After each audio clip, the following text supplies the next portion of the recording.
Анан жазса жооп бербейт, звонок кылса албайт, байланышка такыр чыкпай коюшат. Ош шаарынын тургуну Мээрим Абдилажанованын бир тууган сиңдиси туркомпания издеп жатып шугундарга алданып калган. Ал апасы жана эжеси менен Дубайга эс алууга жөнөп жаткан.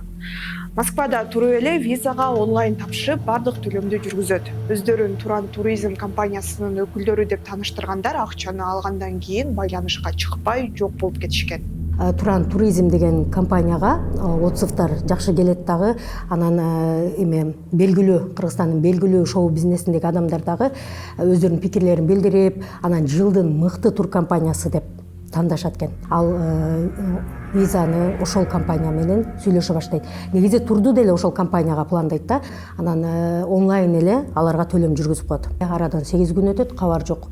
Дагы күтсө дагы жок. Анан эле кирет, интернетке кирсе эле ал туркомпанияны мошенниктер деген маалыматтар жайнайт. Интернетте компаниядан алданып калганын жазгандар бар. Инстаграмда Туран Афер аталышындагы колдонуучу туркомпания былтыр жылдын мыктысы аталган видеолорду жүктөгөн. Аталган наамды The Great Awards деп өзүн атаган компания ыйгарган.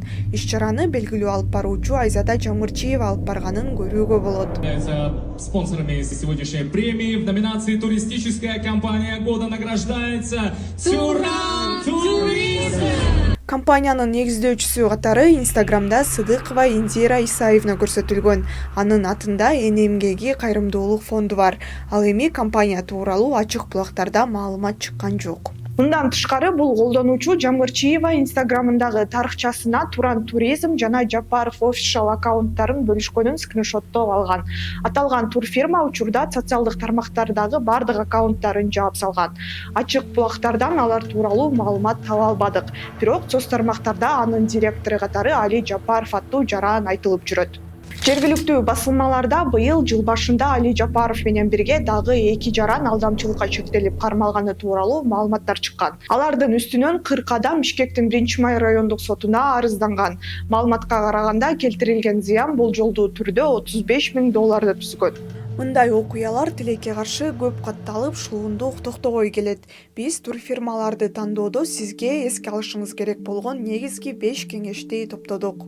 Соц тармактарын андагы комментарийлерди карап чыгыңыз. Комментарийлерди фейк аккаунттар калтырган болушу дагы мүмкүн. Ошондуктан аккаунт ээлерин да карап коюш керек. Анан тур агенттик качан ачылганына маани бериңиз. Анын аталышын Google'дан издеп көрсөңүз болот.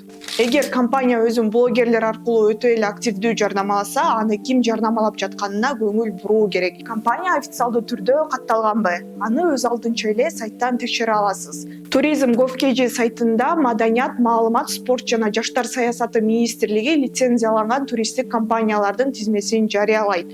Андагы 82 тур компаниянын ичинен биз Туран деген компанияны таппадык. 4-чү, турдун ичинде эмне кирерин тактаңыз. Мисалы, эки тарапка тең авиабилет, мейманкана, трансфер, экскурсиялар камтылганбы?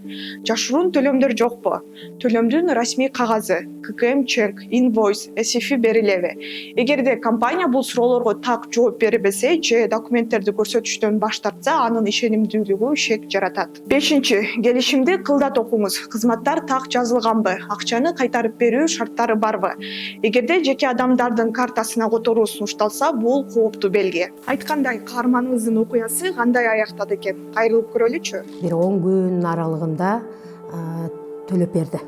1-Май райондук сотунун басма сөз кызматы медиага кылмышка шектүү аталган 3 адам 1-апрелге чейин камакка алынганын билдирди. Маалыматка караганда соттун чечими 3-февралда чыккан, бирок кийин алардын бирөөсү эч жакка кетпөө тилкаты менен абактан бошотулган.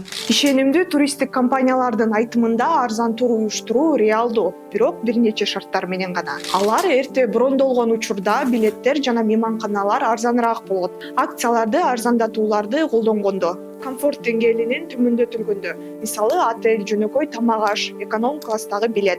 Мындан сырткары туризм бизнеси бул жөн гана билет же отель сатуу эмес. Бул чоң жоопкерчиликти талап кылган иш. Эсиңизде болсун, интернетте шуулундуктун түрү көп. Андыктан ар дайым маалыматты текшерип, сынчыл ой жүгүртүңүз. Бул видеону жакындарыңыз менен бөлүшүңүз. Алар дагы шуундарга кабылып калбасын.